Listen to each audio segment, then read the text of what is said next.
All 6 deck doors at the Blue Water Haven have vacuum-sealed sound-reducing seals.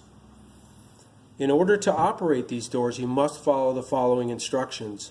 Failure to follow them will result in damage to the door frame, and loss of the security deposit.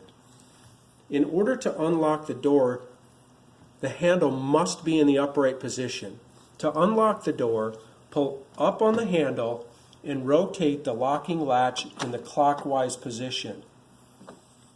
Once that's done, the door is unlocked. However, to open the door, you must push down on the handle and push out.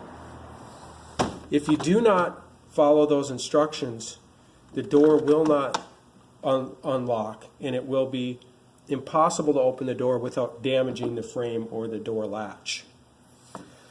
To lock the door, you follow the same steps in reverse. You pull up on the handle, rotate the lock in the counterclockwise position, then release. Once you do that, the door is locked. You cannot open it. But you have to pull up on the handle to lock or unlock the door. Pull up, clockwise, now the door is open.